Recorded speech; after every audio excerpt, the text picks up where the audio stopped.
अस्सलाम वालेकुम। Chapter number 5 अभी हम डिस्कस करेंगे।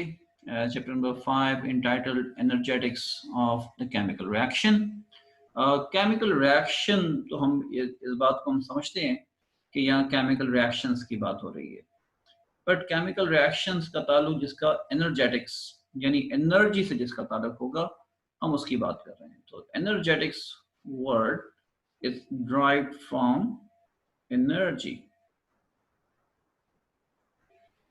एनर्जी नो एनर्जी कौन सी एनर्जी? एनर्जी की बहुत सारी किस्में होती हैं। एनर्जी की किस्में जिसमें kinetic energy, it may be potential energy, magnetic energy, solar energy, electrical energy, mechanical energy, बेशुमार किस्म की एनर्जीज मौजूद हैं। बट यहाँ पर हम जिस टाइप ऑफ एनर्जी की हम बात करने वाले हैं, this energy is what is the heat energy.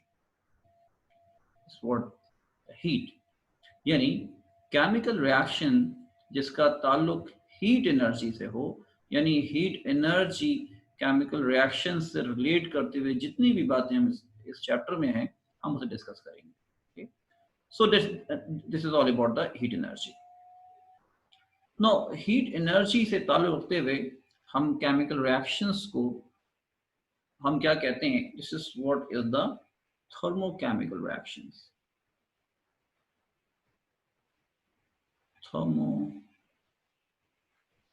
Chemical reactions. Now, thermochemical reactions, इसके वर्ड से ही हम इस बात को समझ सकते हैं। वर्ड थर्मो, यहाँ पर वर्ड थर्मो का इस्तेमाल किया जा रहा है। तो वर्ड थर्म का मतलब क्या होता है? This is once again the heat. Heat और यहाँ पर केमिकल रिएक्शन, यानी अगेन वही बात है कि केमिकल रिएक्शन जिसका ताल्लुक हीट से होगा, उन तमाम केमिकल रिएक्शंस की इसमें हम बात करेंगे। सो थर्मोकेमिकल रिएक्शंस को हम दो हिस्सों में कैटेगराइज करते हैं। They are two kinds of thermochemical reaction. number one is the exothermic reaction. Exothermic reaction के यहाँ पर वर्ड एक्सोथर्मिक रिएक्शन का इस्तेमाल किया जा रहा है। तो word exothermic word is again the combination of two words. One is the exo and other is the thermic. Thermic के बारे में तो हम इससे पहले भी हम पढ़ चुके हैं। This is what is the heat. Word exo का मतलब क्या होता है? This is what is the outside.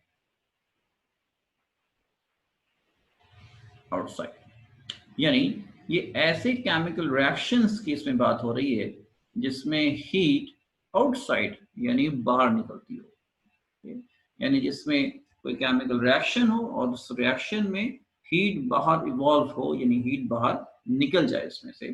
सो इस तरह के केमिकल रिएक्शंस को हम एक्सोथर्मिक केमिकल रिएक्शन कहते हैं। प्रैक्टिकल एग्जांपल में मैं आपको अगर बताऊं कि अगर आपने सर्फ अगर आपने डेली लाइफ में इस्तेमाल किया है, तो सर्फ को अगर आप पानी में मिक्स करते हैं, तो अगर आपने वो अपने हाथ में रखते हुए सर्फ को अगर आप मिक्स करें, तो आप देखेंगे कि वो पानी गर्म फील होता है या सर्फ आपको गर्म फील होना शुरू हो जाएगा, क्योंकि इन दोनों का कॉम्बिनेशन या जो केमिकल रिएक्शन वहां पर शुरू हुआ, वो एक्सोथर्मिक रिएक्शन की एग्जांपल है। यानी जब ये दोनों मिलेंगे आपस में, ना सर्फ गर्म है ना पानी गर्म है, बट हीट प्रोड्यूस हुई है इन दोनों के मिलने की वजह से। So this is what is the exothermic reaction. No exothermic reaction में हमने ये सीखा कि लाइक अगर हमने दो चीजें यहाँ पर कंबाइन की, let's say if this is what is the A is reacting with B, इन दोनों के मिलने से कोई भी प्रोडक्ट की फॉर्मेशन हो गई। Let's say if this is the product P, तो ये पी के बनने से सिर्फ और सिर्फ प्रोडक्ट की फॉर्मेशन नहीं होगी, बल्कि इस एक्सोथर्मिक रिएक्शन में एक और चीज फॉर्म होगी। This is what is the heat, heat कहेंगे। So this is the example of the exothermic reaction. No, इस केमिकल रिएक्शन में हीट प्रोड्यूस हो रही है। इस हीट चूंकि प्रोड्यूस हो रही है तो इस रिएक्शन को हम टेक्निकली इस अंदाज में लिखते हैं, this is a plus be giving you the product. और हीट क्योंकि प्रोड्यूस हो रही है तो यहाँ हम इसमें डेल्टा एच जो लिखते हैं कि delta H this is what is the negative. जब हीट प्रोड्यूस हो रही हो यानी एक्सोथर्मिक रिएक्शन हो तो उसमें हम इसे इस हीट को कैसे मेंशन करते हैं, डेल्टा एच से मेंशन करते हैं। और डेल्टा एच हमेशा इसकी वैल्यू कैसी होती है, नेगेटिव। अब नेगेटिव में वैल्यू कितनी बड़ी होगी डिपेंड करता है कि अमाउंट ऑफ हीट के ऊपर कि कितनी हीट प्रोड्यूस हुई। अगर कम हीट प्रोड्यूस होती है तो ये वैल्यू कम होगी, और अगर ज्यादा हीट प्रोड्यूस होती है तो जाहिर है कि इसकी वैल्यू उतनी बड़ी वैल्यू होगी, but the sign must be minus. यानी हम इसको दूसरे अल्फाज में यूं समझ सकते हैं कि दिस नेगेटिव साइन इंडिकेट्स कि ये एक एक्सोथर्मिक रिएक्शन है। यानी अब आसानी आप समझ सकते हैं कि अगर किसी भी केमिकल रिएक्शन में अगर इसके सामने डेल्टा एच लिखा हो और साइन माइनस हो, so you can easily understand that is the exothermic reaction. मैं इसमें एक पर्टिकुलर एग्जांपल से लिखता हूं इसे। लेट्स से हम सब ये जानते हैं जो हमारे घरों में गैस आती है, दिस इज उसका मेजर कांस्टिट्यूएंट क्या होता है, CH4 यानी मीथेन। ये मीथेन गैस रिएक्ट करती है एयर में मौजूद ऑक्सीजन से, और इससे दो चीजें प्रोड्यूस होती हैं, one is the carbon dioxide and other is the H2O. This is 2 mole balancing के लिए लगा दिए मैंने।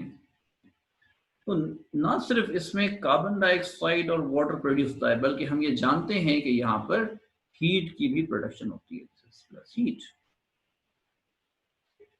वेल, क्योंकि यहाँ पर हीट प्रोड्यूस हो रही है तो हम नॉर्मली रिएक्शन आपको कभी ऐसा कभी नजर आता है कि ये प्लस हीट के साथ लिखा होगा, ना हम इसे लिखते हैं ऐसे, बल्कि इसके साथ आपको इस प्लस हीट की जगह पर आपको क्या लिखा मिलेगा, this is what is the delta H is equals to sum of the value with the negative sign.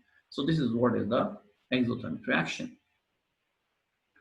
No, thermochemical reaction में दूसरे टाइप के रिएक्शन को हम क्या नाम देते हैं, that is the endothermic reaction. Let me write over here, this is number 2. This is the endothermic reaction.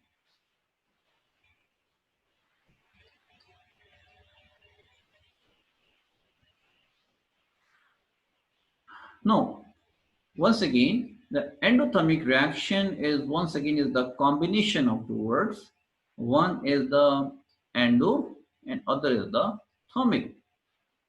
Now, thermic means the heat, as we all know, and the word endo means this is inside. यानी इसके भी नाम से हम अंदाजा कर सकते हैं कि ऐसे केमिकल रिएक्शंस जिसमें हीट अंदर दाखिल हो रही हो, यानी हीट इसमें ऐड हो जाए बजाय इसके कि इसमें से बाहर निकले, तो that is the endothermic reaction. जैसे इसकी अगर प्रैक्टिकल में एग्जांपल आपको दूं, हम सबको ये बात मालूम है कि हम किचन में अगर चाय बनाते हैं तो इसमें जो इंग्रेडिएंट्स हम इस्तेमाल करेंगे उसमें दूध है, चीनी है, पत्ती है, उसका इस्तेमाल किया हमने। तो ये करने के बाद क्या इन तीनों चीज़ों को मिलाने से ही सिर्फ चाय तैयार हो जाएगी? नहीं, हमें इसे लाजमी हीट भी प्रोवाइड करनी होगी।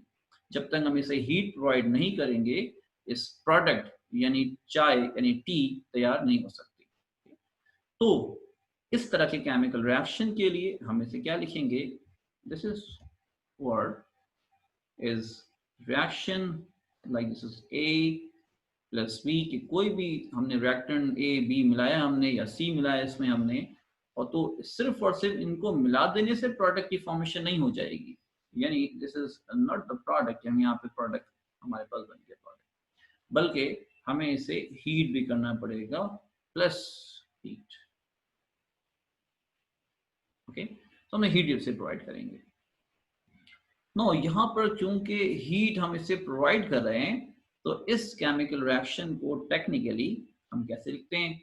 along with the delta H sign, this is A plus B giving you the product, but over here the delta H value would be with the positive sign. अब यहाँ पर डेल्टा H की value होगी, but this will be the positive sign.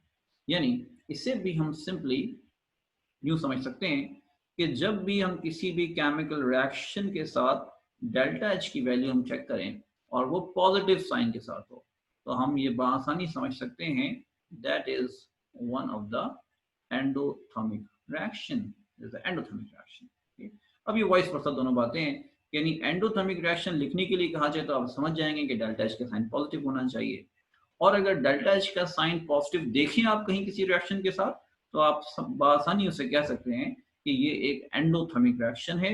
और endothermic reaction का मतलब कि इन दोनों रिएक्टेंट्स के मिलने से सिर्फ प्रोडक्ट की फॉर्मेशन नहीं हुई, बल्कि इसमें हीट भी प्रोवाइड की गई है। ना, इस रिएक्शन को स्पेसिफिक एग्जांपल के साथ अगर हम लिखें, तो this is one of the reactant, this is the hydrogen, this is what is the H2, the hydrogen gas, it reacts with iodine and that forms 2 moles of HI. No, क्योंकि ये reaction heat provide करने से होता है, तो यहां पर हमने कैसे लिखना होगा? Delta H, this must be with the positive sign. Whatever the value है, हमें वैल्यू से हम इस वक्त फिलहाल हम कंसर्न नहीं है, हमें समझने से हमें मतलब इस वक्त कि डेल्टा H की वैल्यू पॉजिटिव और नेगेटिव का मतलब क्या होता है। सो this is all about the endothermic reaction and the exothermic